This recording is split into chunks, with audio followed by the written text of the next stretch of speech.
Olá a todos! Espero que você, ouvinte, esteja bem nesse período de quarentena. Sejam todos bem-vindos e bem-vindas. Essa é a sua discussão semanal de economia política internacional em formato podcastal. No debate da semana passada, foi discutido sobre o sistema monetário internacional.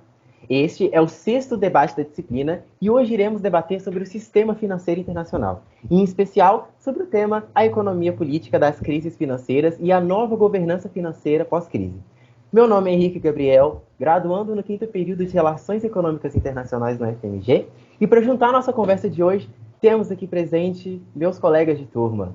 Ele, que além de cursar rei, possui graduação em Direito pela Dom Helder. Olá, João Vitor, tudo jóia com você? Tudo bom, Henrique? Bom dia, boa noite, boa tarde a todos.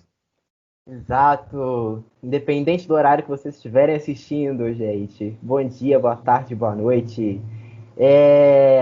Tá presente aqui também Rafael Carneiro. Bom dia, boa tarde, boa noite, Rafael Carneiro. Tudo jóia? Oi, Henrique, tudo jóia sim? Olá a todos os nossos ouvintes, nossos colegas, Fernanda, todo mundo mais que está ouvindo. Vai ser um prazer estar discutindo com vocês esta noite. Exato. E por fim, mas não menos importante, Rogério Gama. Como vai você, meu amigo? Boa noite, bom dia, boa tarde, Henrique, Rafael, João Vitor, todo mundo que está nos ouvindo. Vai ser com certeza Olá. um prazer estar discutindo aqui com vocês esse tema que é tão importante. Bom, o podcast de hoje será dividido em dois momentos. No primeiro momento, iremos discutir sobre a teoria do sistema financeiro internacional, abordando obras e autores referências no assunto. E em seguida, no segundo momento, iremos realizar um pequeno debate com questionamentos e comentários realizados por outros colegas da turma e pela professora Fernanda Simini. Para começar a nossa conversa de hoje, eu passo a primeira palavra da conversa para o Rogério. Com você, Rogério, fica à vontade. Bom, gente, então, para tratar sobre esse tema de sistema financeiro internacional, eu acho que é muito interessante a gente entender um pouco do contexto do que foi principalmente Bretton Woods. Eu acredito que Bretton Woods seja tipo o verbo to be, que a gente estuda a economia política internacional, porque ele sempre está presente. E assim, para a gente entender um pouco, entre meados da década de 40, 42, 44, você tinha um período de pós-guerra onde os países da Europa estavam todos destruídos, e eles precisavam de políticas fiscais para poder se reconstruir. Só que eles não tinham mais dinheiro, porque a guerra gasta muito dinheiro, obviamente. Então surge a figura dos Estados Unidos como credor desses países, e uma figura muito importante que a gente entende também que é um dos papéis do chamado hegemona, né? E outra coisa interessante também para a gente entender o que foi essa política de Bretton Woods é também o papel de influência da América Latina, que era muito importante geopoliticamente, principalmente para os Estados Unidos, nesse período aí de final de Segunda Guerra, guerras mundiais. Eu vou trazer um pouco a visão de Eilander sobre o tema, que ele vai tratar da seguinte embate, principalmente. Bretton Woods teve o diálogo norte-sul ou foi mais uma articulação anglo-americana para definir o sistema financeiro mundial? Primeiramente, ele traz um autor, um historiador, chamado Richard Gardner, que ele fala que em Bretton Woods você não teve diálogo norte-sul por dois motivos. Primeiro, porque você não consegue nem encontrar a palavra desenvolvimento quando você tem os escritos de White, né, que era um dos assessores de Roosevelt, né, presidente dos Estados Unidos da época, quando você tem os rascunhos de Bretton Woods. E o segundo motivo, porque os países da África, da Ásia, a maioria, ainda não era nem independente, eram ainda colônias. Então, assim, você não tem esse diálogo efetivo e é, sim, mais uma articulação do Norte para definir esses rumos do que é o que vai ser o sistema financeiro internacional. No entanto, o autor ele traz uma outra visão de que isso é completamente enganoso, porque a ideia inicial de Roosevelt e dos países, quando fizeram a conferência de Bretton Woods, é justamente você trazer uma internacionalização do que era o New Deal. Então, os líderes Churchill e Roosevelt, eles trazem o tema do que é a liberdade de querer e que todos os países da humanidade tinham que se unir para basicamente garantir direito trabalhista, garantir as liberdades, garantir a paz mundial, porque você tem esse clima de final de guerra Então, eu costumo comparar também o que foi a Constituição no Brasil, que você veio de um período de ditadura e que você precisa ter essa articulação para garantir a liberdade. Eu entendo que Bretton Woods seja parecido com essa liberdade de querer, né, trazida principalmente por Churchill e por Roosevelt. E White, que era um dos principais nomes, a gente vai ver mais para frente que você tem esse embate White e Keynes para articular o que são as instituições que Bretton Woods vai trazer.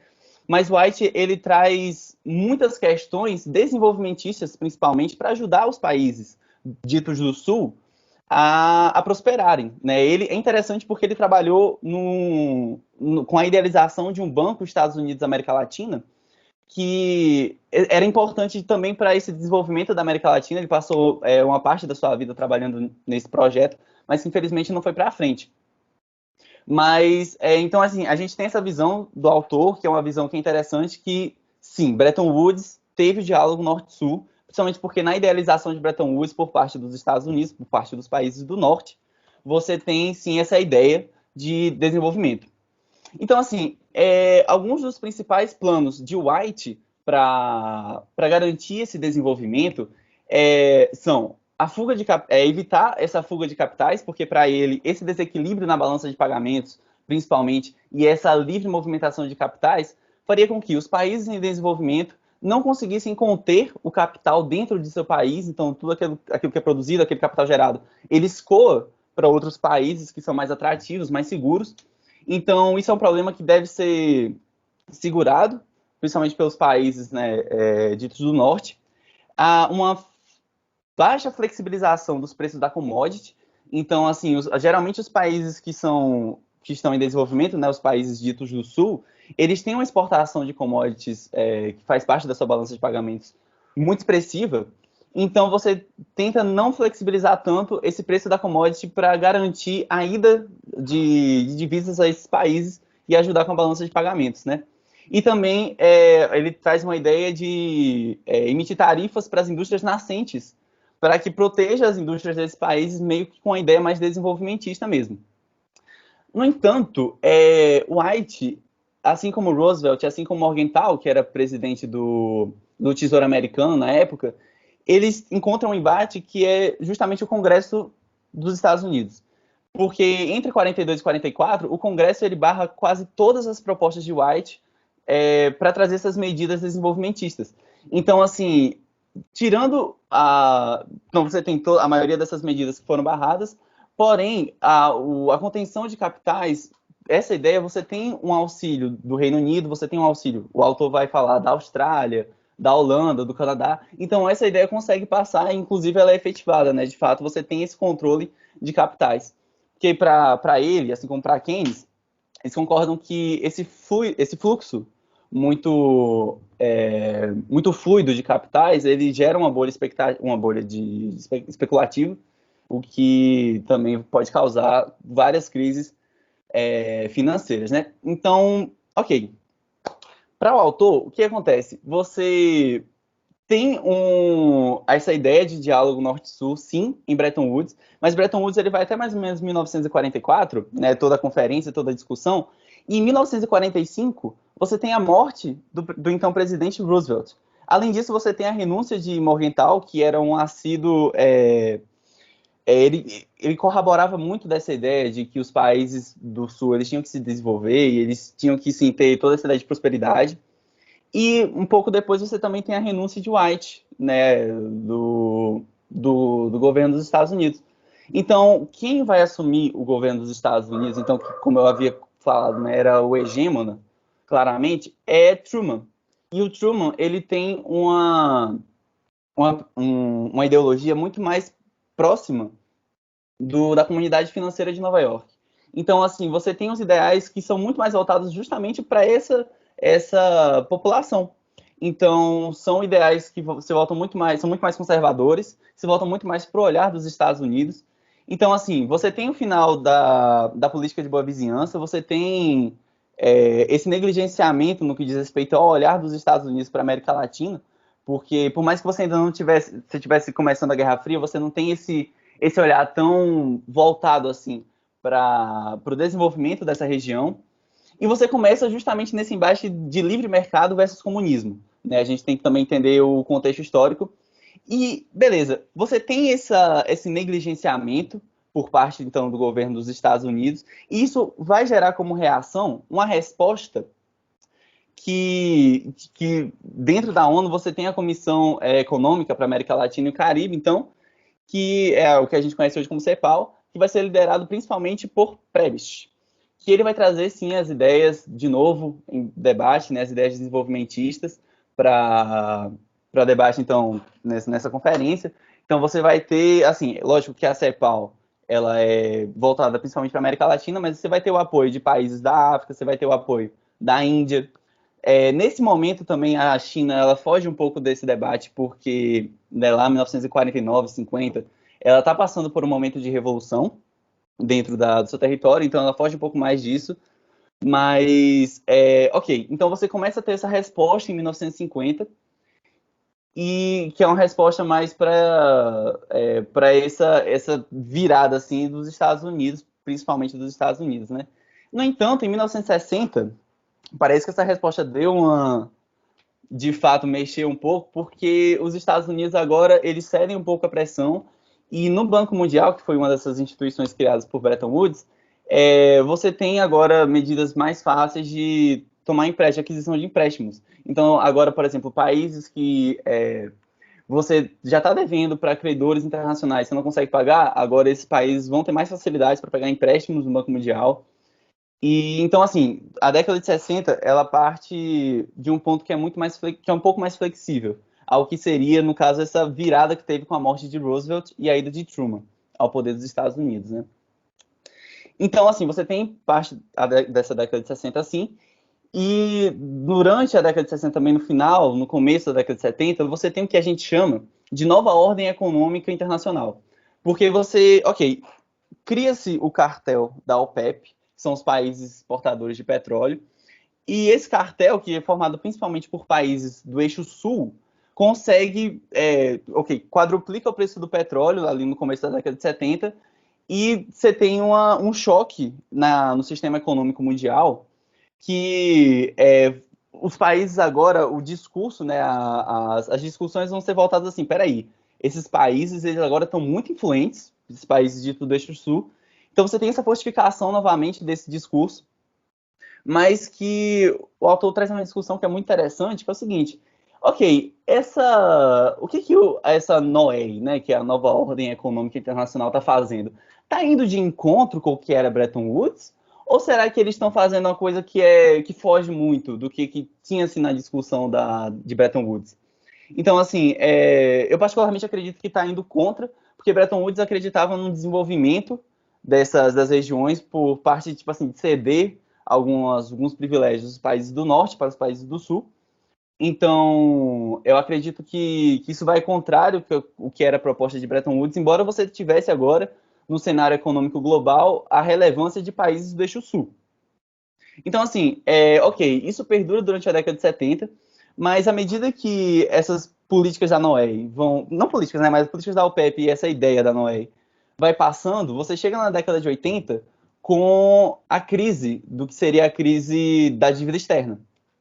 Então, assim, esses países começam a perder força, porque principalmente você tem vários países do Sul recorrendo ao FMI para empréstimos. E o FMI, ele já, lógico, com a pressão dos Estados Unidos, já tem uma política muito mais rígida de ajuste fiscal para os países que precisam recorrer a ele. Então, durante a década de 80, você tem essa ideologia que perde um pouco de força.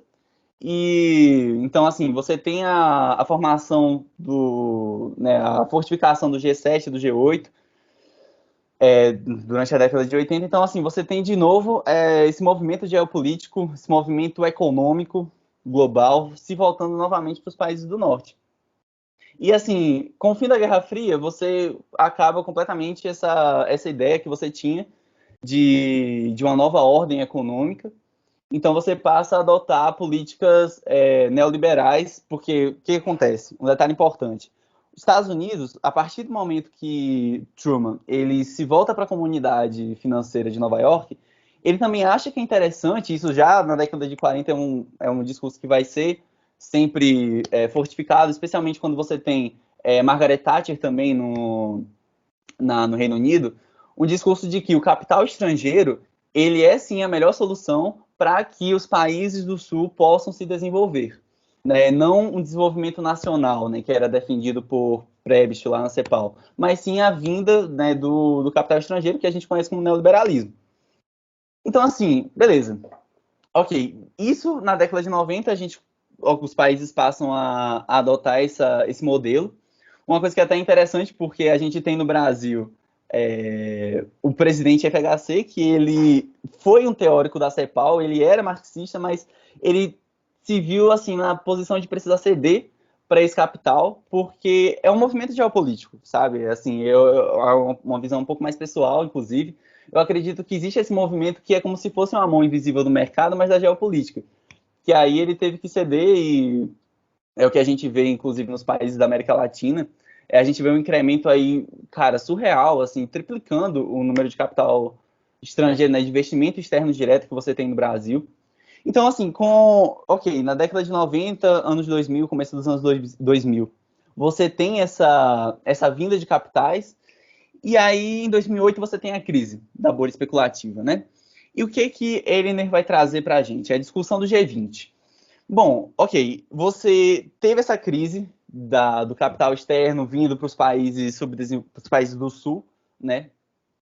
E você, ok, qual é o papel de relevância agora da discussão Norte-Sul nesse cenário? Né? Então, assim, aí você tem o G20 eclipsando o que era antigamente o G7, justamente para discutir o que é interessante para esse cenário de finanças internacional. E, basicamente, a discussão que o autor vai trazer para a gente, que é o ponto que os países do G20 vão chegar em acordo, é que o ideal seria uma política para cada país, que é uma política econômica que vá ser específica para cada país, para atender as necessidades de cada país, em cada contexto histórico, social, cultural. E assim, ou então assim, como conclusão, o autor ele fala que há um negligenciamento claro, e eu concordo com isso também, do que foi inicialmente Bretton Woods, né? Então assim, da formação de Bretton Woods desde 1945, né, com a morte de Roosevelt até hoje, você tem uma mudança completamente do que era para ser Bretton Woods. E aí, para finalizar, um ponto que eu acho interessante é que a gente teve o exemplo aqui no Brasil do FHC, que é um teórico, tinha uma teoria, mas foi completamente contrário. E você vê esses movimentos geopolíticos assim no mundo. Então, eu acredito que essa conclusão que o G20 chegou de que cada país precisa adotar um sistema econômico vai muito contrário, foge muito do que é a realidade, né? Principalmente porque você vê, por exemplo, a gente vê o desenvolvimento do leste asiático, Coreia do Sul, Japão, Taiwan. Assim, não foi. Você tem um estado muito forte, mas não foi sozinho o estado sul-coreano, japonês. Você tem uma abertura de mercado que foi dada pelos Estados Unidos para que essas indústrias crescessem. Então, assim, você tem um movimento aí também que eu acho interessante. Mas, enfim, trazendo um pouquinho aí a discussão de Ehler, para a gente debater também um pouco depois. É isso aí, Rogério. Parabéns pela exposição. Realmente, o Bretton Woods ele é considerado como se fosse o verbo to be da EPI. Eu gostei muito dessa analogia que você fez. É muito interessante. E a partir dessa abordagem, a gente percebe o quanto o Bretton Woods foi relevante para a história como um todo, não só no meio da EPI. E é baseado com o que você falou, né? Nós, por estarmos numa universidade, é muito bom que analisemos a teoria, mas que também questionemos e também colocamos nossas opiniões. A análise histórica que você fez também realmente foi muito interessante. Bom, seguindo em diante, eu passo a palavra para o Rafael. É contigo, Rafa. Obrigado, Henrique. O Rogério introduziu muito bem o assunto. Acho que já começamos com uma discussão de grande nível. E o que eu vou falar aqui também tem muito a ver com Bretton Woods.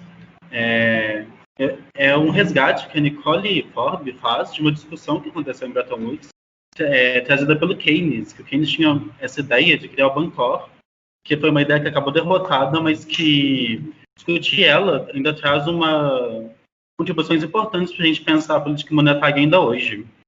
Então, vamos lá. Então, o Rogério já deu bastante o contexto de Bretton Woods, né? E quando o Keynes chega, tanto o Keynes quanto o Harry Wright, eles têm uma ideia de criar um fundo comum para a promoção do comércio entre os países. Mas a ideia deles eram bem diferentes. A do Keynes, que é o que a gente quer focar aqui, era criar uma câmara de compensação internacional, International Clean Union, ICU, da sigla em inglês, que ia precisar de uma capitalização de 30 a 35 bilhões de dólares. A maioria desse dinheiro ia vir dos Estados Unidos, que era o país que tinha essa capacidade de entregar esse dinheiro depois da guerra, que a maioria da Europa e dos outros países estavam bem quebrados, com muitos problemas financeiros por causa da guerra. E essa Câmara, ela funcionaria como um banco central mundial. E nela ia ser criado Nossa, esqueci o nome.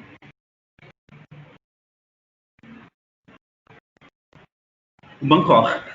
Desculpa, gente. O Bancor, que seria essa moeda de troca internacional. Eu achei que era o Bitcoin, né? Não, Rafael? Não, Bitcoin é uma coisa um pouco mais moderna. Ah, droga, tô ruim aqui de momento histórico. Hoje. Ah, é? Vou esperar então pra ver. Olha só, hein? Mal posso esperar, hein? Que isso? Mas, então, o Bancor, ele seria essa moeda que funciona para as trocas internacionais.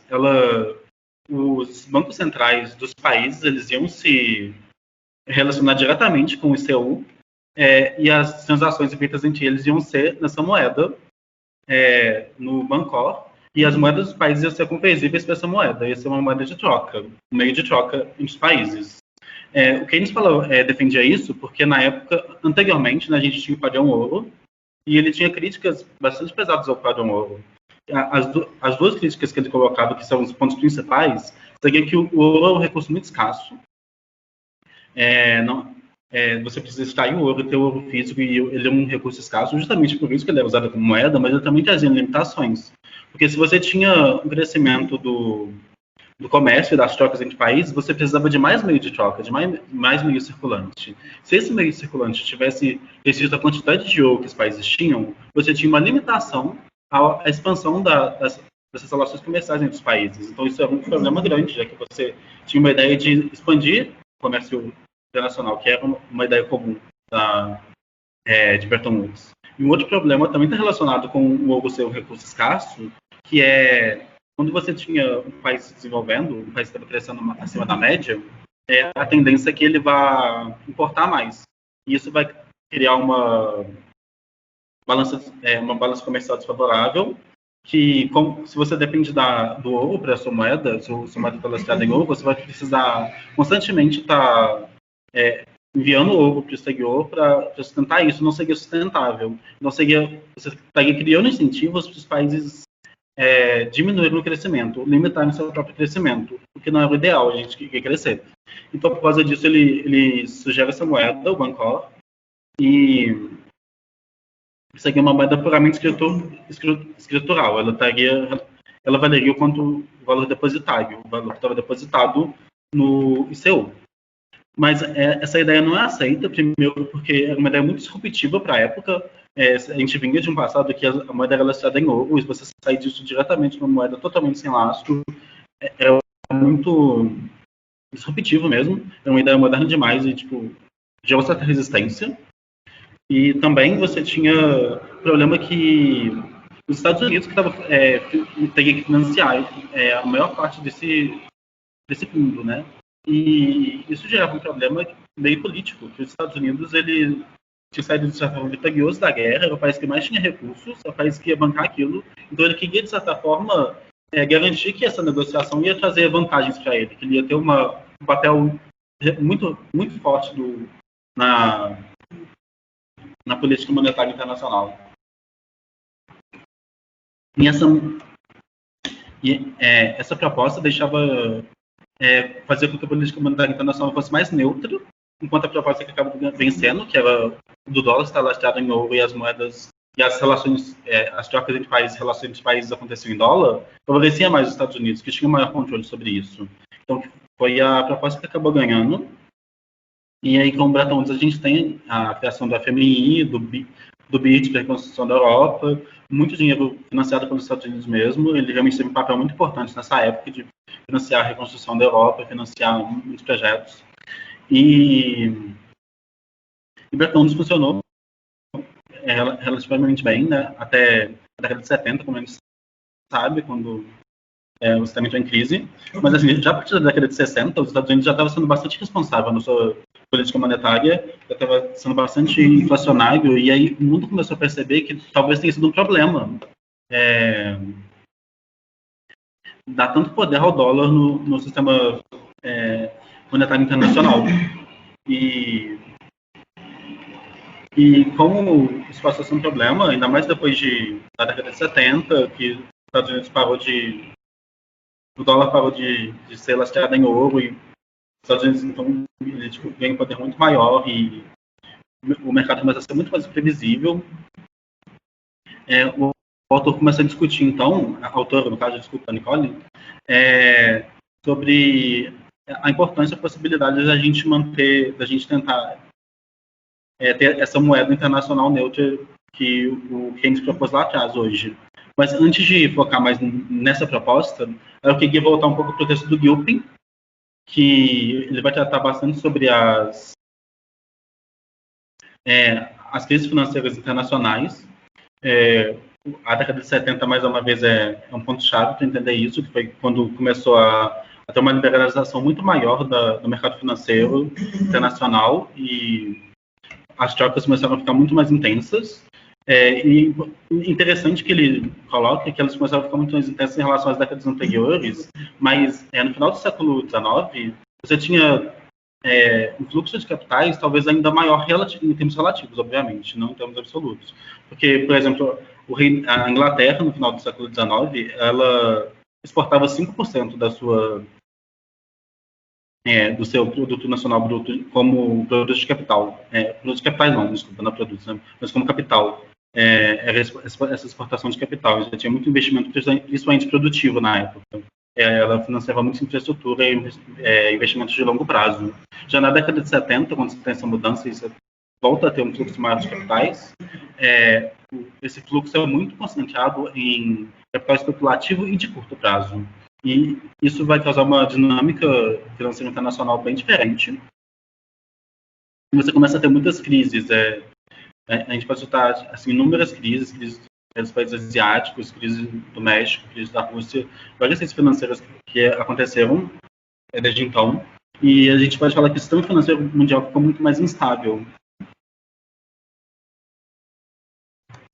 E, embora algumas vezes se tenta culpar os países por causa disso, na crise da Ásia, no final da década de 90, por exemplo, havia uma tendência de culpar os mesmos países que alguns anos antes, o Banco Mundial citava como exemplo de boa condução da política monetária, não, tipo, das políticas macroeconômicas. Agora eles estavam em crise e eles eram culpados por aquilo. Você começa a ter muita discussão se devia haver maior regulação do mercado financeiro internacional para diminuir essas crises que, embora você não tenha uma literatura muito consolidada falando sobre os benefícios desse livre fluxo de capitais, você já tem, é muito consolidado quando ele pega essas crises constantes do mercado financeiro. Então, você começa a ter muita essa discussão, e uma das propostas do George Soros, inclusive, era de criar um Banco Central Mundial, o que é parecido com essa ideia que o Keynes traz já na década de 40. E você vai ter bastante discussões sobre o mercado financeiro, porque vão ter autores da economia política internacional, como o Kindleberg e o Otto Minsky, falando que dá para fazer uma teoria das crises financeiras e entender elas. Já autores mais economistas, na verdade, vão falar que não é possível, que, na verdade, as crises financeiras têm uma dinâmica própria e cada uma delas é diferente da outra, então não dá para fazer uma grande teoria. E você vai ter uma grande discussão sobre como regular esse mercado.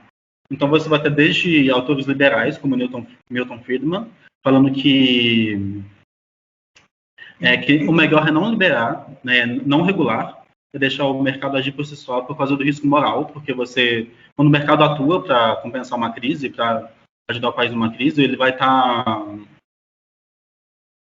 o Estado vai estar, de certa forma, criando incentivos para o comportamento ruim que levou à crise. Ele vai estar, tipo, protegendo as pessoas que criaram uma crise das consequências da crise. Isso meio que criaria um risco moral de, tipo, esses agentes sempre recorrer aos mesmos erros, porque eles sempre vão ser recompensados pelo Estado dessa forma. Mas uma crise, ela financeira sempre acaba causando muitos danos, e mesmo a quem não faz parte do mercado, e agentes que não tiveram culpa daquilo. Então você ainda tem muita discussão de outros autores sobre como é importante ainda o Estado mitigar essas crises.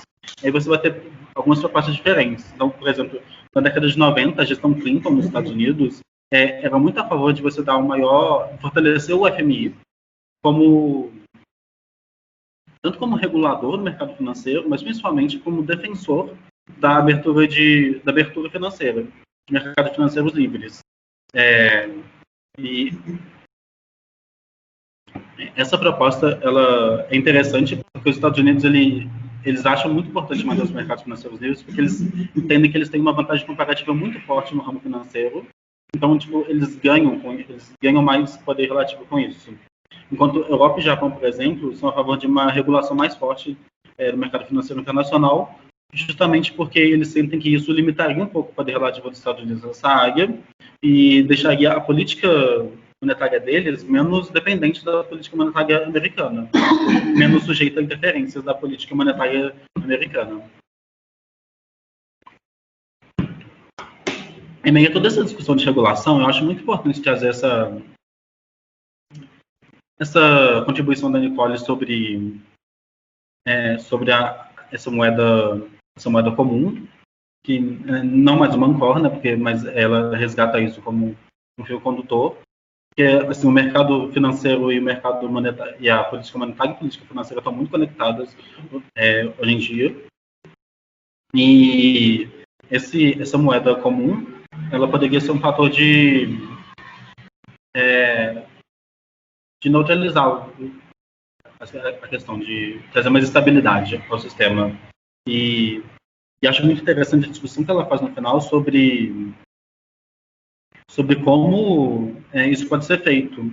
Então, ela vai comentar um pouco sobre um instrumento que já existe no sistema do FMI, que é o direito especial de saque. Ela comenta que esse direito é pouco usado, mas a ideia dele é ser uma moeda de troca neutra. De certa forma, na verdade, ela é composta por uma cesta de algumas moedas, que são o dólar, o euro, a libra e a moeda da China, que eu esqueci o nome. Eu anotei aqui. RMB ou Yuan? Isso. Não, mentira, é a moeda japonesa. Nossa, desculpa, fiz confusão. Yen. Desculpa, é a moeda japonesa, o Yen. Desculpa, gente. Mas, enfim, ela é essa cesta de moedas e ela ainda é pouco usada, mas ela é uma moeda que tem mais ou menos essas características que a gente está buscando. E aí a autora fala que você pode ter um movimento dos países para fortalecer esse uso. Talvez ela possa tomar esse papel, caso seja interesse dos países.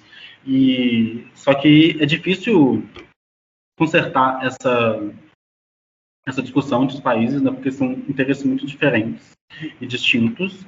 E ao mesmo tempo, você tem, por exemplo, o board do FMI. Ele é composto por 8 países. Os Estados Unidos têm um poder muito maior, 8 países com poder de assento permanente, né? E os Estados Unidos ele tem um poder muito maior que os outros, e ela, inclusive, defende o uso desse poder. Ela fala que é arriscado, não é arriscado, é perigoso quando um país que tem muito poder econômico não exerce o mesmo poder político. Então, um dos caminhos dessa ideia, uma das maneiras dessa ideia caminhar, e acho que é interessante, acho que os dois estão muito relacionados e é um bom ponto para se pensar. mas agora eu já estou até estourando meu tempo, acho que a minha contribuição por agora é isso. Vou passar a fala para o Henrique de volta para continuar a mediação. Obrigado, Rafael. Muito relevante os pontos que você trouxe para expor aqui hoje, né? Essa análise keynesiana que você citou é bastante importante para compreendermos e também para contrastar com o que o Rogério disse, né, sobre a contraproposta de White. Esse debate ele é tão importante na EPI e por isso que é tão importante que o compreendamos corretamente. E além da Nicole, eu gostei bastante quando você citou o Gilpin, justamente por ele ser um dos grandes nomes nesse assunto de sistema financeiro e também da EPI, principalmente. Bom, sem mais delongas, eu passo a palavra para o meu colega João Vitor. Com você, João. Muito obrigado, Henrique. Queria agradecer primeiramente aí a participação dos meus colegas e, inclusive, é até difícil falar depois de duas feras aí, duas belas apresentações. E queria só pontuar que quando eu crescer eu quero ser hidratado igual o Rafael. Esse tanto de água que ele toma aí, eu ainda Pois é, nesse calorão, a água tem que estar do lado. Nossa, hoje está muito quente, gente. É o fervor, é a animação que a economia política internacional impõe, nos coloca, assim, o espírito fica emanando energia, é por isso que está muito Eu quente. que o diga. Mas, bom, sem enrolar muito e tentando aproveitar um pouco das falas dos dois, como o Henrique e o Rafael já tocaram bem no ponto de Bretton Woods, de FMI, parte institucional, o que eu vou falar agora um pouco é tentando trazer essa questão das instituições e o papel delas nas crises e comentar um pouco como que funciona, mais ou menos, o que pode ser entendido como uma instituição e a relevância delas, sobretudo nesse momento de crise.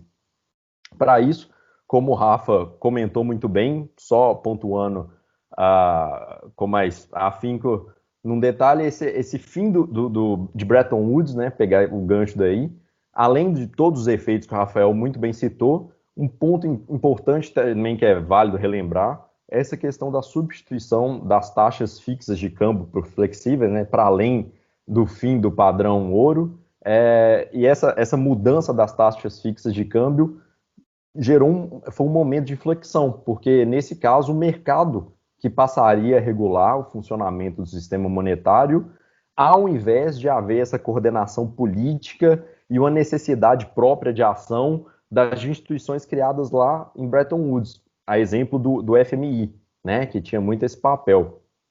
E já que eu mencionei aqui, o FMI ele foi criado muito com esse intuito de ser o monitor das políticas macroeconômicas dos países, além disso, ser um financiador dos processos de ajuste dos balanços de pagamento, e ele teve um papel muito relevante ao longo da história, que eu vou deixar para comentar um pouquinho mais para frente.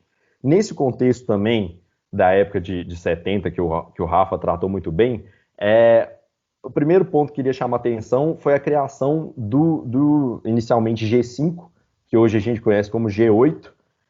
Ele foi inicialmente criado como um meio, como um fórum, para discussão de meios para possivelmente reverter a sobrevalorização do dólar nesse período da década de 70, que foi das repercussões dessa crise grande norte-americana que teve nessa época. E ele se caracterizava por ser uma reunião de um grupo muito restrito de países, né? E ele tinha como seu principal objetivo uma busca desses países pelo livre exercício da sua hegemonia. Então, ou seja, é um grupo muito específico, um fórum bastante restrito, com objetivos muito, muito definidos e concretos para apenas um restrito grupo de países. Pois bem, deixemos o G8 um pouco de lado, retomando um pouco agora o FMI, esse papel relevante dele. O FMI ele se mostrou, nós passamos, principalmente nós latino-americanos, nós passamos a conhecer ele muito bem pós anos 80, com o aumento das taxas de juros nos Estados Unidos, que nós já estudamos por alto, e isso causou uma crise do balanço de pagamentos muito forte, sobretudo aqui na América Latina, e com isso foi reforçado esse papel do FMI de policiamento dessas economias em desenvolvimento em respeito às regras de relacionamento internacionais que eram impostas a nós, países em desenvolvimento, né? e com isso ele cada vez aumentou ainda mais essa sua influência, que era, de certa forma, era uma influência aceita, porque o país, para receber a ajuda, os empréstimos do FMI, ele deveria concordar com a série de ajustes macroeconômicos que ele deveria fazer, sobretudo ajustes de cunho ortodoxo e liberalizante. Então, menos Estado na economia e mais mercado. E o FMI, ele se caracterizou muito nesse período da década de 80 e continuando na de 90 também, por esse papel de implantação dessas políticas que ficaram conhecidas como o consenso de Washington, né, de cunho liberalizante, e um ponto de inflexão, de mudança nesse papel do FMI foi quando houve a crise dos países asiáticos. Então, Coreia, Japão, Malásia, Filipinas, enfim, quando teve esse período dessa crise, o FMI, mais uma vez, se dispôs a ajudar, com exceção da Malásia, que é um caso específico, mas se dispôs a ajudar nesses países, só que os resultados para esses países foram muito, isso posteriormente foi visto, foi muito negativo. Então, eles sim recuperaram de uma certa forma, mas isso acabou gerando um pensamento crítico que já existia desde a década de 80 com os países em desenvolvimento aqui da América Latina, mas que se reforçou depois desse cenário de crise nos países asiáticos, e que inclusive teve a Malásia como paradigma, que foi um país que se recuperou sem ter ajuda do FMI. Então foi um ponto, você pode estar falando, peraí, será que essa ajuda do FMI é realmente assim mesmo tão importante? Será que nós temos que, de certa forma, entregar nossa soberania, nosso controle monetário para uma instituição financeira internacional de forma que seria um paradigma, o ponto ótimo a ser alcançado para a gente conseguir melhorar nessa economia? Peraí, vamos pensar melhor isso. E foi nesse sentido que criou-se então o G20, que ele foi criado em 99, como uma forma de ser uma alternativa ao FMI e também com o propósito de sensibilizar os países desenvolvidos em relação a esses problemas das economias emergentes e, por outro lado, transmitir para os países em desenvolvimento essas lições de boa governança e necessidade de reforma para aumento da sua eficiência. Então foi nesse cunho que o G20 foi criado. Vale ressaltar que o G20, a priori e a princípio, não é uma instituição, tá? É bom deixar isso bem claro. Ele ele não tem, melhor dizendo, regras formais como alguma outra autoridade, como a ONU, como o próprio FMI, e a única coisa que ele tem é a sua influência política, o seu compromisso moral, como o Rafa também mencionou, sobre os seus membros, né? Então, ou seja, você não tem uma vinculação.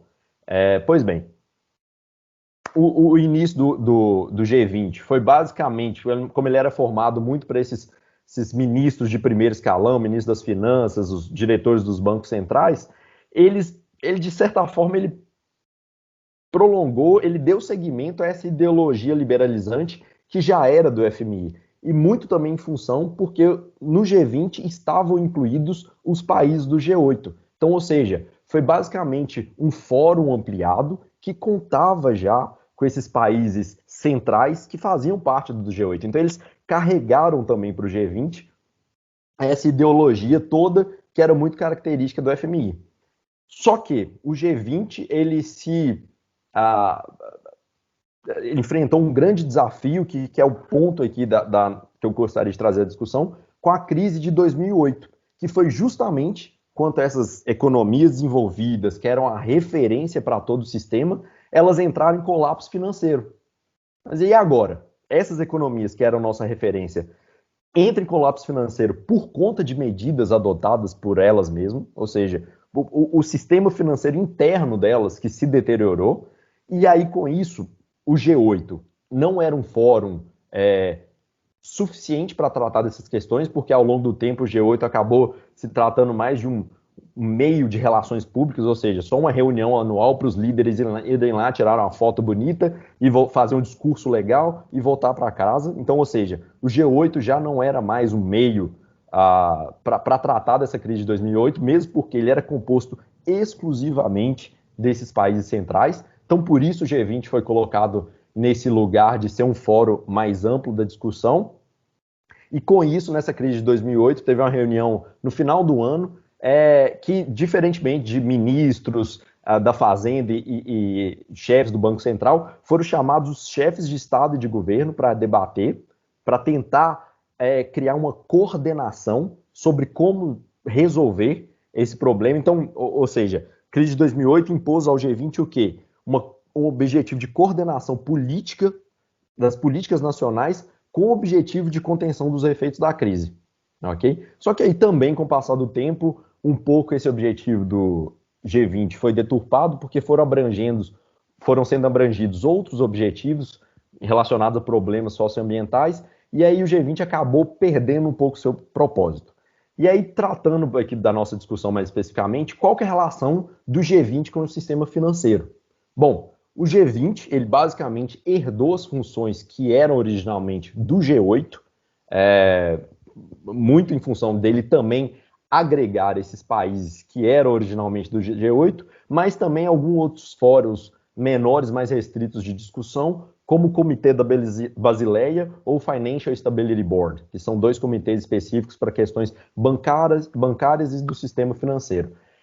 No entanto, o G20 ele manteve essa natureza conservadora que era muito característica do FMI, ou seja, manteve-se essa influência dos países dominantes sobre os países emergentes.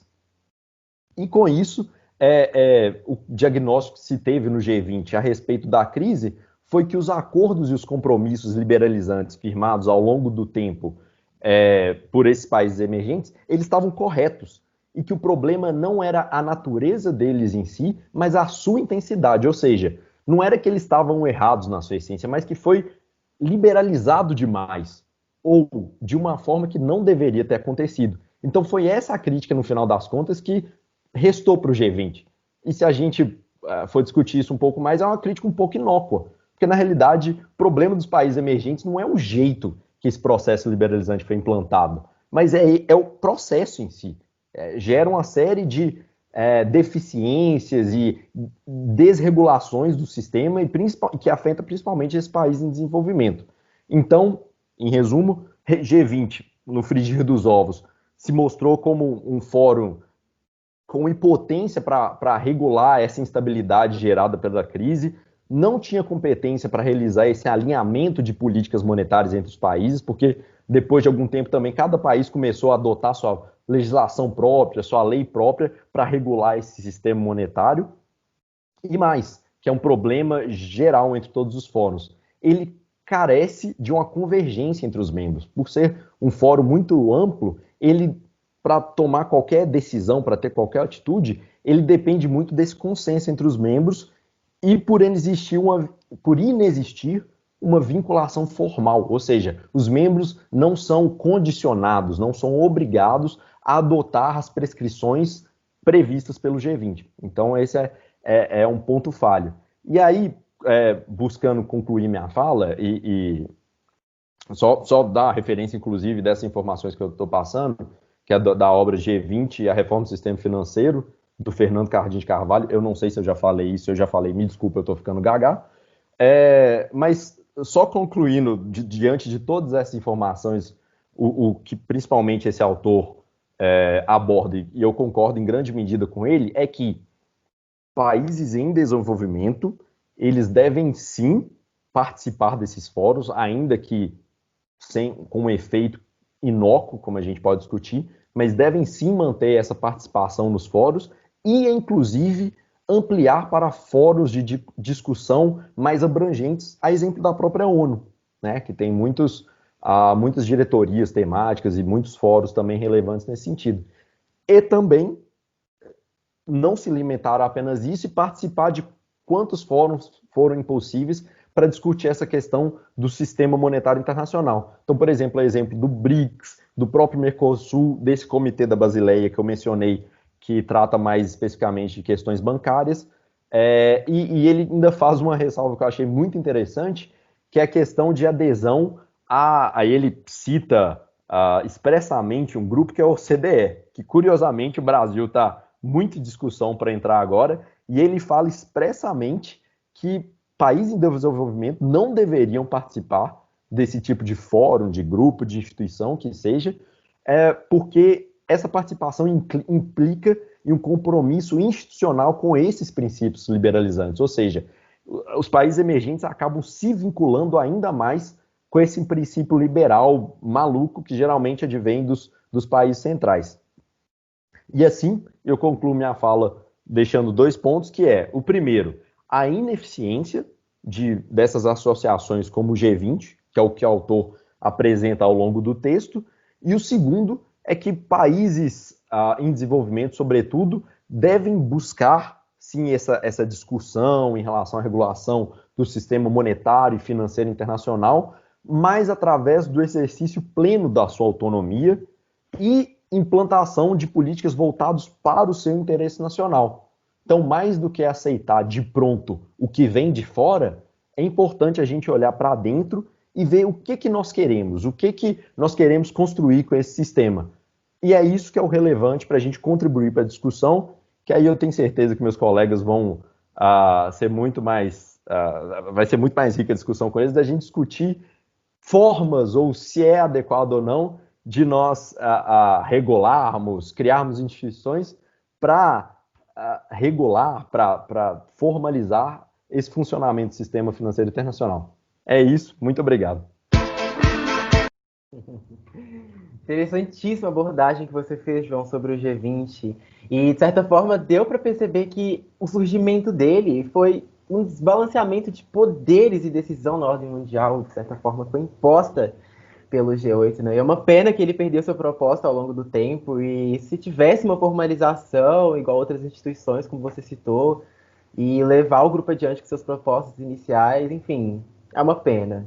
E após essas análises riquíssimas e vários pontos explorados em diversos escopos da EPI, feitas pelos meus colegas, em relação ao sistema financeiro e tudo mais, apesar de ser moderador, eu gostaria de trazer alguns pontos para finalizar essa sessão de discussão teórica da nossa conversa de hoje. Bom, primeiramente eu gostaria de indicar fortemente um webinário promovido pela ABRE, né, Associação Brasileira de Relações Internacionais, que foi realizado em julho deste ano, com o tema de As Três Crises do Neoliberalismo: Economia, Democracia e Saúde. Para quem não tem muita afinidade com o assunto, né, sobre o neoliberalismo, até mesmo a EPI em geral, e gostaria de ouvir falar sobre as falas do professor Alfredo Saad Filho nesse webinário, são bastante relevantes. Ele discute o assunto com uma objetividade absurda, ele sintetiza o neoliberalismo e deixa bem claro as suas origens, a ascensão e a queda.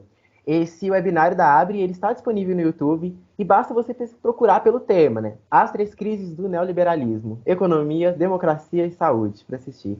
Vale muito a pena, ok? E eu também gostaria de comentar e indicar também para vocês, ouvintes, a leitura do capítulo 11. Meus colegas também, é claro, nesse debate maravilhoso.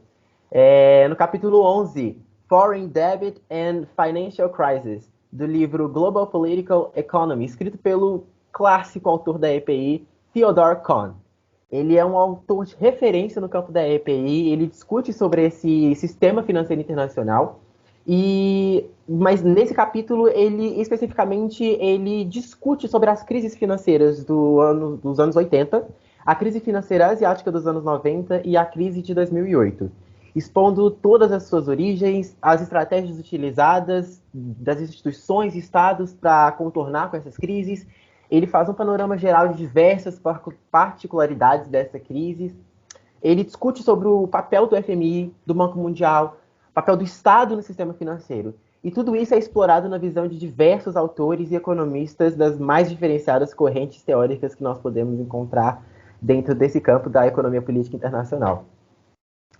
O debate que o Kuhn faz sobre as crises é bem rico e eu vou dar uma breve resumida aqui, de forma mais técnica. Creio que eu não vou ser tão didático para as pessoas que não têm tanta afinidade com economia política internacional, com relações internacionais, economia também, igual meus colegas fizeram, mas eu acho que seria interessante comentar sobre esses pontos centrais em relação à visão de cada corrente teórica dessas crises financeiras. Bom, primeiramente, em relação à perspectiva teórica da EPI para a crise da dívida externa dos anos 80. A maioria dos autores, eles concordam que mudanças inesperadas, como a crise alimentar e petrolífera dos anos 70, foram uma das principais causas pela essa crise da dívida. Os materialistas históricos, eles vão focar em discutir sobre o comportamento irresponsável dos bancos comerciais e governos credores e na dependência de longo prazo dos países menos desenvolvidos. Já os economistas liberais, eles argumentam que as políticas evitaram o colapso do sistema bancário internacional e restauraram o acesso ao mercado de capitais para muitos estados que estavam endividados. Nesse debate, os realistas e os materialistas históricos, eles possuem um ponto em comum em que eles argumentam que os liberais, eles ignoram completamente o efeito da desigualdade entre os estados nessa crise da dívida em específico. Além disso, as exigências impostas pelo FMI nessa época para que os devedores, os estados devedores, primeiro, reduzam os gastos sociais, que estavam altíssimos na época. E segundo, para que eles aumentem as exportações. Um país devedor, consequentemente subdesenvolvido, numa crise é algo completamente difícil, né? Terceiro, que eles removam as restrições de fluxos de capitais. E quarto, desvalorizem sua moeda. Todos esses fatores tiveram um impacto muito negativo sobre as sociedades mais pobres e fracas economicamente no globo. E em relação à crise financeira asiática dos anos 90, também há diferentes perspectivas teóricas em relação a cada corrente de pensamento, né? Mas dentro da corrente liberal, ela se divide entre a visão dos liberais ortodoxos radicais e liberais intervencionistas. E quanto tipo de liberal que há por aqui, né? Não? Bom, os liberais ortodoxos, eles atribuíram a crise financeira asiática a políticas internas totalmente ineficientes realizadas pelos estados, e esses liberais, eles são completamente contra os controles internacionais sobre os fluxos de capital. Em relação aos liberais ortodoxos radicais, eles argumentam que o FMI e o Banco Mundial, eles deviam ser abolidos porque eles contribuem para o risco moral, né, que alguns dos colegas até comentaram em relação a isso, que a ideia de que a proteção contra o risco vai incentivar uma pessoa, nesse caso um Estado, a se envolver em comportamentos de maior risco. Já outros liberais ortodoxos radicais, né, são completamente contrários, eles já incentivam essas instituições a fortalecer seus requisitos de condicionalidade para justamente garantir que os países menos desenvolvidos e as economias emergentes, elas estejam sujeitos à disciplina de mercado, né, que elas se adequem ao mercado capitalista como um todo. Na visão dos liberais intervencionistas, por outro lado, eles exigem determinado controle sobre os fluxos de capitais. Eles também defendem reformas institucionais para que o FMI e o Banco Mundial se tornem mais transparentes e responsáveis. E também de um papel assim à margem, sejam um credor de última instância. E esses liberais intervencionistas, eles são os que mais apoiam o desenvolvimento de uma nova arquitetura financeira internacional. Porém, o progresso no desenvolvimento de uma nova arquitetura financeira, ela é de certa forma limitada, principalmente pelas diferenças entre os países desenvolvidos de um lado e os países menos desenvolvidos e economias emergentes em outro lado. Já os materialistas históricos, eles são muito críticos e firmes em relação aos fluxos de capital internacional. Eles veem o FMI e o Banco Mundial como agentes do capital internacional e instituições totalmente irreformáveis. E em relação à crise financeira global de 2008, a última crise que eu vou citar aqui, que o autor ele explora no texto, é possível dizer que ela se diferencia das outras crises porque ela tem uma especialidade que ela teve a sua origem no norte do planeta, do globo, né? E assim como nas crises anteriores, há pontos de vista que contrastam sobre as causas dessas crises e principalmente que foi causada pelas hipotecas nos Estados Unidos. Os liberais ortodoxos, eles vão culpar os tomadores de empréstimo. Os realistas, eles vão dizer que a crise ocorreu por causa do fracasso do Estado em regular essas transações financeiras. Os liberais institucionais, eles apontam, para eles o motivo dessa crise foi uma regulamentação inadequada por parte de instituições internacionais, assim como o FMI. Os materialistas históricos e alguns liberais intervencionistas, eles vão culpar os credores de empréstimos e o mercado desenfreado. E, bom, segundo o Kohn, muitos teóricos vão relacionar essa crise aos enormes desequilíbrios comerciais e de pagamentos, colocando a culpa nos hábitos. Né? Os Estados Unidos ele tinha um hábito de gasto excessivo, e eles vão colocar essa culpa nele. E principalmente também de alguns países da União Europeia. Já outros teóricos, eles vão culpar uma manipulação da moeda e o acúmulo de grandes reservas pela China. Bom, até o momento que esse texto foi escrito, os principais autores globais eles não conseguiram estabelecer uma nova arquitetura financeira internacional após a crise financeira dos anos 90 na Ásia, justamente pela diferenciação entre países desenvolvidos e países, né, de um lado, e países menos desenvolvidos e emergentes de outro lado. E o grande questionamento que fica, então, é saber se eles vão ter sucesso na reforma da finança internacional após a crise financeira global de 2008. Bom, terminando essa parte de discussão teórica, eu entro na segunda parte de nosso podcast, em que nós iremos abrir a sessão de debates com alguns comentários e questionamentos feitos pelos nossos colegas de turma, nos fóruns proporcionados pela professora Fernanda Cimini. Bom, e eu deixo a meus colegas, vocês, Rogério, João, Rafael, caso vocês queiram criticar, adicionar algum detalhe que foi dito, responder com questionamentos, fique à vontade. A intenção é justamente gerar um debate, uma conversa desse tema, Sistema Financeiro Internacional na EPI. O primeiro comentário, na verdade, um questionamento que eu pego Henrique. aqui... Oi, pois não? Antes de você passar para essa fase das discussões, eu queria só depois, um favor, você anota para mim o lugar maravilhoso que você fez esse curso de oratória aí, que eu quero, e também a unidade da Number One, obrigado. Que você fez o curso de inglês. Dá para ler o nome do livro em inglês, eu achei sensacional. Então, por favor, só desculpa interromper, depois você me passa para falar sem bonito. Problema. Assim, que eu também... Vai ser um prazer passar para você, é uma honra ouvir falar de você. Obrigado, muito obrigado. Pode deixar que eu te passo contato, sim, do curso que eu fiz, muito bom, inclusive. Bom, continuando aqui, o primeiro questionamento que eu vou pegar aqui é da Priscila Agnes, uma colega de turma nossa, e diante de todo o exposto que ela realizou no fórum de discussão da disciplina, ela questiona: é possível vivermos sem um órgão regulador nesse cenário de globalização das finanças internacionais? Bom, eu delego essa pergunta primeiramente para o Rogério. Então, Rogério, o que você nos diz em relação a isso? Então, primeiramente eu queria também, lógico, a participação dos meus colegas, né? Mas a gente viu recentemente que todo esse debate sobre órgãos reguladores, sobre instituições, ele parte justamente do interesse de um norte, ou de um país desenvolvido, ou de alguém que detém um poder, para que eles surjam, né? Então, assim, como alguns autores também falam, existe um tabuleiro, existe uma estratégia que, como os Estados Unidos, como a Susan Strange fala, também existe um tabuleiro onde os Estados Unidos têm boa parte das regras do jogo justamente por conta disso.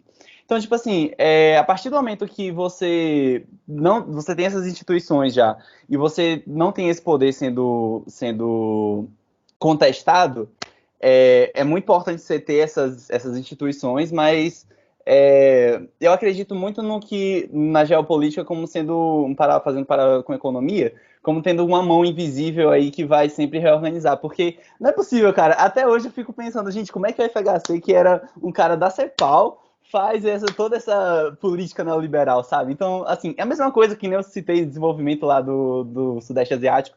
Então, eu acredito que existe essa mão reguladora, enquanto essa mão reguladora, que no caso de Bretton Woods, por exemplo, estava com os Estados Unidos e decidiu por criar essas instituições. Sentia a necessidade de criar essas instituições vão existir. Então, eu acredito que, assim, vai muito da necessidade do que o sistema está pedindo. Porque, assim, não é possível, cara. Você tem Margaret Thatcher e qual é o nome do presidente dos Estados Unidos? Reagan. Assim, a mesma época, sendo presidente e primeira-ministra, você tem hoje também esse alinhamento geopolítico, sabe? Então, eu acredito que é uma questão, lógico, para debate, mas eu acredito que hoje é necessário, sim, a existência dessas instituições, principalmente para manter. Hoje você tem essa hegemonia dos Estados Unidos sendo muito questionada. Então, assim, para justamente reforçar essa hegemonia, esse tabuleiro aí, nesse jogo, que é a geopolítica, né? Então, eu acredito que sim. Mas se alguém quiser complementar a gente com alguma coisa, algum comentário, lógico, né? Complementos são muito bem-vindos. Que tio Morgenthau deve estar orgulhoso de você por falar dessa mão do equilíbrio de poder aí. Então, assim, você fez a corrente realista de RI. Muito feliz agora com esse comentário. Mas depois eu vou falar um pouco mais dessa questão das instituições, porque eu acho que é um ponto interessante justamente isso. Em que medida essas instituições podem servir ou podem ajudar para regular esse sistema e, no limite, quando esse sistema entra nas suas crises, né, que tem a maior repercussão para os países. Mas acho que essa pergunta ainda era mais contigo. Se o Rafa quiser complementar alguma coisa, fique à vontade, Rafa. Eu acho bastante interessante que essas instituições, elas praticamente todas são criadas em Bretton Woods, né? Elas vêm desse sistema de Bretton Woods. E assim, elas meio que têm uma certa participação de outros países com poder, como os países da Europa e tudo, até 1970, né? E aí, até retomando o texto que a gente já leu na disciplina, o Viola passa que a partir da década de 70 os Estados Unidos decide agir de forma unilateral e, de certa forma, impor uma agenda para o mundo. E, então, parece que, de certa forma, as instituições elas dão certa previsibilidade ao sistema e certa ordem, mas os países que detêm o poder, eles, de certa forma, têm uma certa influência muito maior e influência de colocar a agenda, de determinar a agenda, de colocar a agenda, de colocar seus interesses no jogo com sem as instituições. Inclusive, hoje você tem a criação do banco do BRICS, o Banco de Desenvolvimento, né? Você tem a China querendo burlar o SWIFT nas suas transações. Então, assim, você percebe o quanto que essas instituições elas têm um papel muito importante para manter uma certa ordem, seja, tipo assim, de quem for o interesse, mas existe essa importância, né? Pois é, muito bons pontos observados por vocês, pessoal. Bom, aqui eu tenho uma segunda pergunta. A Maitê, que fez ela, na verdade, ela fez acredito que essa será bem direcionada para o Rafael, tá? Já dando um spoiler aqui. Bom, vamos lá. Ela cita o seguinte no fórum. Uma novidade que surgiu há pouco tempo são as criptomoedas, que são virtuais e não sofrem com as alterações econômicas ou políticas do país.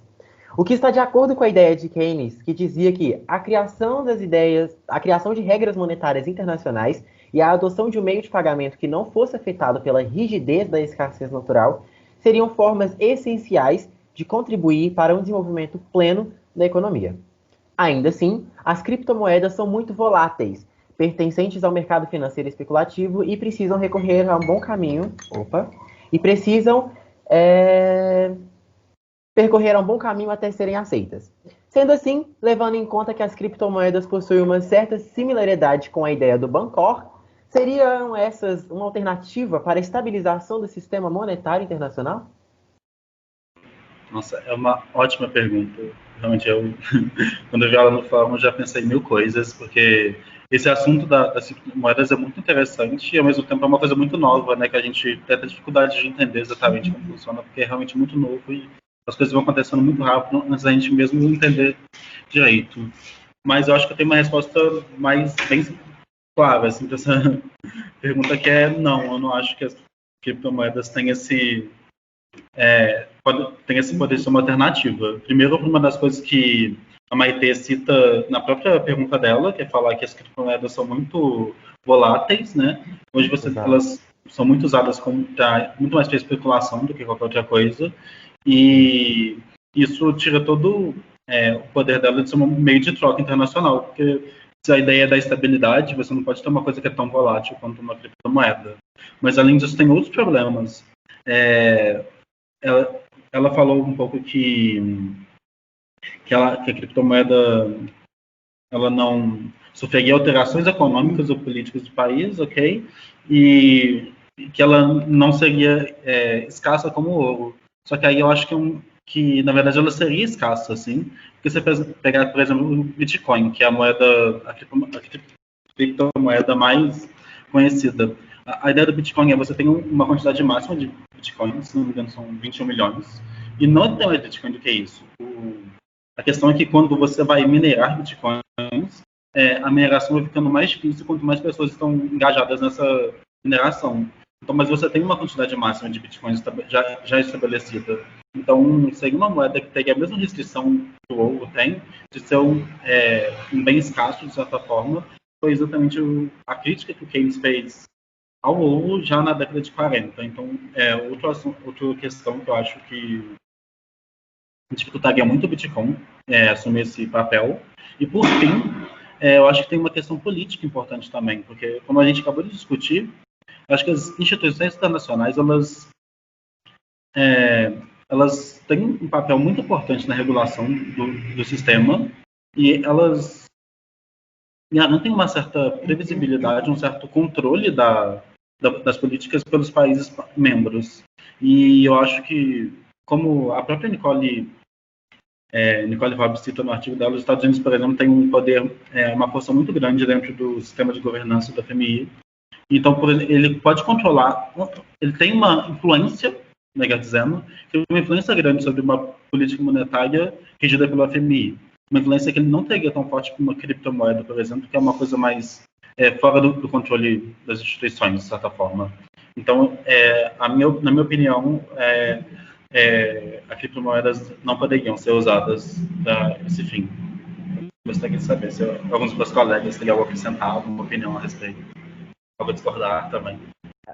Rafa, eu gostei muito do seu posicionamento, eu concordo principalmente com essa limitação e dificuldade imposta pelas criptomoedas, no caso exemplificado pelos bitcoins, mas eu fiquei pensando aqui, nesse contexto, será então que seria possível, você explicou toda a parte da possibilidade levantada por Keynes e tal, mas você acha que poderia haver algum meio de gerar essa, entre aspas, moeda internacional, de ter algum meio que não seja moeda, para fazer essa centralização dos meios de troca mundial de alguma forma? Pelo que você sabe, assim, pelo que você leu, você acha que isso seria possível? E se for, você acha que nós, hoje em dia, nós temos já algum meio mais ou menos engatilhado nesse sentido? Então, a própria Nicole, no texto dela, ela fala sobre o direito especial de saque do FMI, que já é algo que existe, já é uma unidade de troca que existe dentro do FMI, e que pode ser fortalecido, apesar do uso dele ser pequeno. Então, assim, se existe uma possibilidade de algo assumir esse papel, acho que do que está posto na mesa hoje seria o direito especial de saque do FMI. Mas eu não vejo, aí já partindo de uma opinião mais pessoal, eu não vejo muito a possibilidade dessa centralização, pelo menos no curto e médio prazo, porque acho que os países têm usado muito a autonomia monetária que eles têm ultimamente, sabe? Desde a crise de 2008, a resposta à crise tem sido muito monetária, né? Você pega o balanço do Fed americano, Fed nos Estados Unidos, por exemplo, ele dá um salto gigantesco, o quantitative easing, e não para, assim, quando estão pensando em começar a diminuir o balanço do Banco Central, você tem outra subida gigantesca por causa da crise atual do coronavírus, né? Então, assim, eu acho que a política monetária dos países tem sido muito ativa ultimamente e eu acho difícil que eles simplesmente abram mão disso em função de uma autoridade central ou uma autoridade externa, na verdade, querendo intervir nessa decisão monetária. Eu concordo muito com o que o Rafael falou, porque assim, a gente tem que pensar também que moeda é uma instituição, né? E tipo assim, existem interesses por trás muito claros. Tem um autor que ele chama Reinaldo Gonçalves, que ele escreve um manual de economia política internacional, inclusive que eu adoro citar quando eu vou escrever alguma coisa nos fóruns, enfim, escrever alguma coisa de economia política internacional. E ele Pega a dica, quem estiver ouvindo aí, ó, os próximos. É muito bom, gente. E ele dedica um capítulo do livro dele para o FMI e essas instituições. E, assim como o Susan Strange falou, que eu citei anteriormente, você tem um controle por trás dos Estados Unidos, você tem documentos que... Isso é o autor que traz, né? Documentos depois que vão ser lançados a público que comprovam a interferência dos Estados Unidos muito clara por debaixo dos panos nessa instituição, na FMI. Então, inclusive, o próprio direito de saque, o próprio... várias regrinhas, então, dessa instituição também, você tem esse interesse político por trás, sabe? Então, acho que é muito difícil você pensar na ideia de ter esse ativo de troca que fosse neutro, porque assim, de acordo com esse arcabouço teórico que a gente tem, é algo que eu acho que hoje é inconcebível. Sem comentários, Rogério falou tudo. Já ia meter o pau no FMI aqui, que eu já ia fazer. A minha explicação foi que eu passei boa parte do tempo fazendo, tirou as palavras da minha boca. Bom, interessante ressaltar que a Maitê, na pergunta dela, ela citou sobre o sistema monetário. E a nossa discussão hoje é sobre o sistema financeiro. Mas Gilpin até já nos disse que esses dois sistemas eles estão muito atrelados e que inclusive foi discutido com mais ênfase no debate da semana passada. E que se você ainda não ouviu, eu sugiro muito você ouvir, porque assim, tá sensacional. Assim como esse debate, o debate da semana passada está riquíssimo com conteúdo preparado pelos nossos colegas, nossos outros colegas de fato. Bom, e essa questão realmente sobre as criptomoedas. Henrique, Pois não, além João. da indicação do lugar, eu quero saber depois quanto você está recebendo para fazer mexer de instituto, Bom, de colega. temos Tem que alguém te divulgar pagando, é. nossos Não, colegas. que A isso? produção que a gente está fazendo é maravilhosa. A gente tem que divulgar mesmo. Isso é sensacional. Caramba. Bom, e essa questão sobre criptomoedas, ela é realmente bastante polêmica, né, pessoal? E também muito nova até mesmo para os economistas. E acredito que nós, como os internacionalistas econômicos, nós devemos mais do que nunca adentrar nesse assunto, conhecer mais sobre essa moeda e porque é possível atrelar ela a vários âmbitos, tanto na questão política como o Rafael citou, e tanto como a Maitê questionou, inclusive belo questionamento da Maitê, da possibilidade de ser uma alternativa para a estabilização do sistema monetário, né? E acredito que além dessas questões nós podemos atrelar várias outras.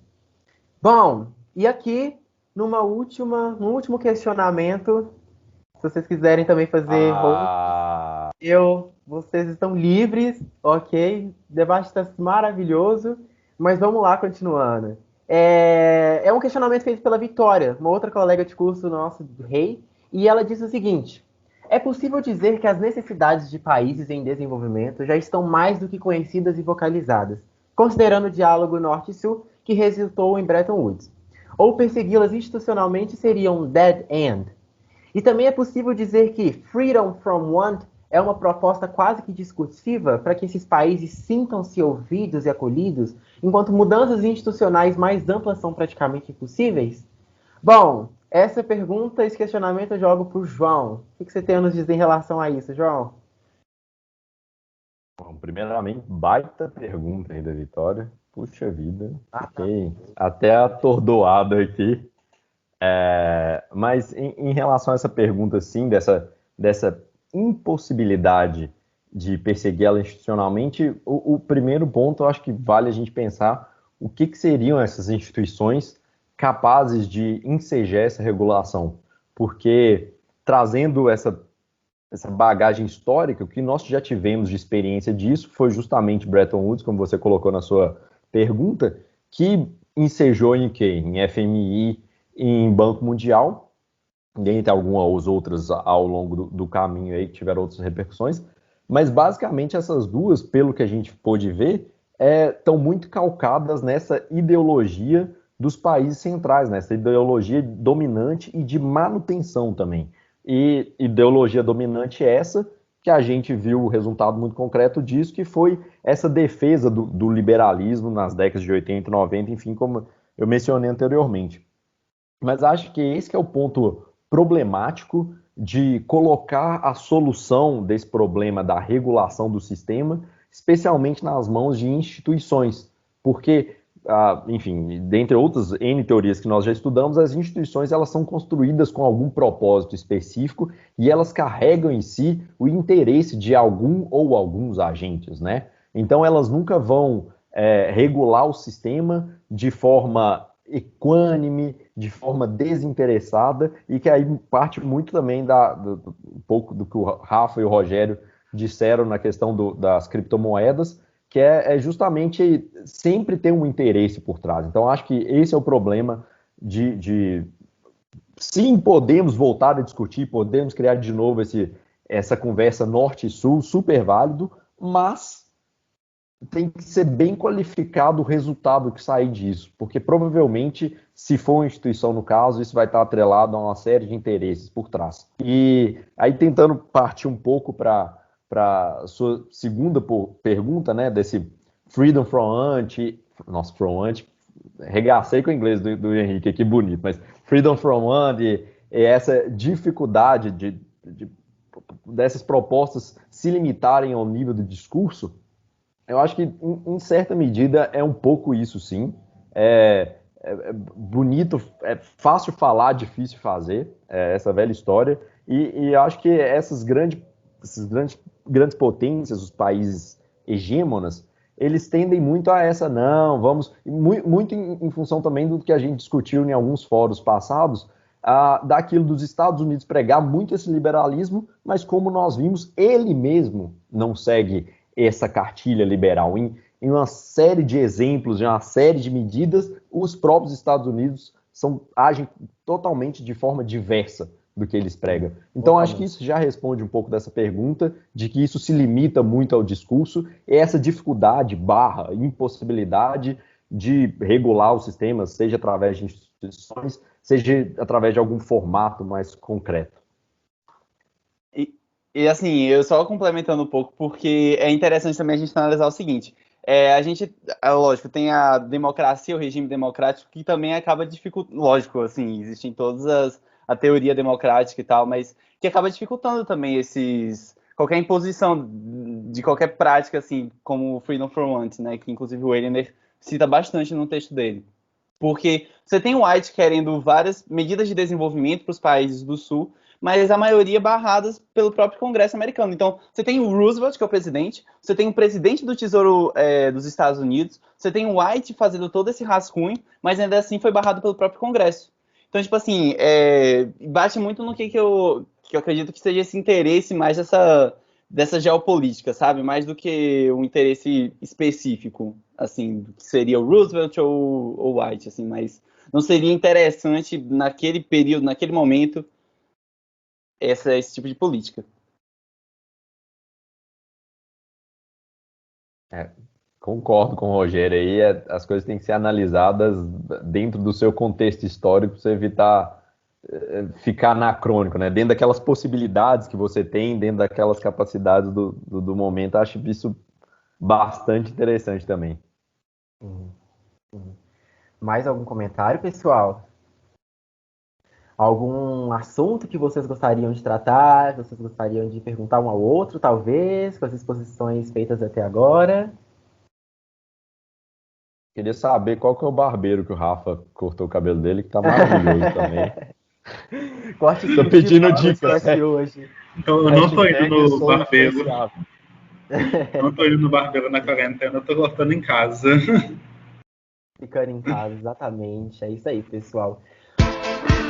Bom, e é com grande pesar que nós chegamos ao fim de nossa conversa. Eu agradeço a atenção de todos vocês, ouvintes. Além disso, eu agradeço também, principalmente, a contribuição de nossos colegas com os belos questionamentos e comentários postados no fórum da disciplina.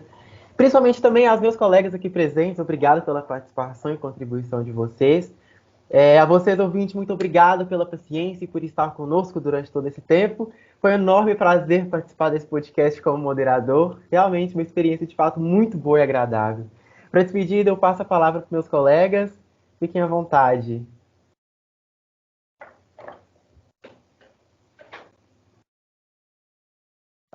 Já estava preocupado, achei que não ia ter a parte de mandar beijo para a mãe, beijo para o pai. Caso queiram, fiquem livres. Beijo mãe, beijo pai. Se vocês algum dia ouvirem isso. Mas eu queria agradecer aos meus colegas também e, em especial, a Simine por ceder essa oportunidade para nós debatermos esses temas, para ter essa experiência um pouco de conversar, de explorar novos temas, de nos expor também, a dar opinião. Acho isso muito relevante e isso faz falta também na nossa formação enquanto estudantes. Muito obrigado. Eu gostaria também de agradecer a Simine, porque você tocou num ponto maravilhoso, que esse tipo de debate, assim, é o que faz a gente ficar inteirado mesmo com a disciplina e sentir que a gente está realmente fazendo parte de um debate muito importante, muito bom. E, assim, agradecer também a todo mundo que está ouvindo até aqui, agradecer ao Henrique por ser esse mediador maravilhoso. E agradecer também aos meus colegas João e Rafael pelo debate, que foi maravilhoso também. Sim. Ficar por último é meio ruim, eu acabo tendo que repetir. o que os outros falavam, mas não tem como não agradecer aos nossos colegas que postavam as mensagens no fórum, foram todas muito boas, tiveram muitas coisas muito interessantes. A gente discutiu bastante coisa antes de entrar aqui, isso foi tudo muito enriquecedor. Agradeço também a Simine pela essa oportunidade, acho que assim, tá fazendo esse trabalho em formato podcast ou vídeo, a gente ainda não tem certeza como vai ser no final.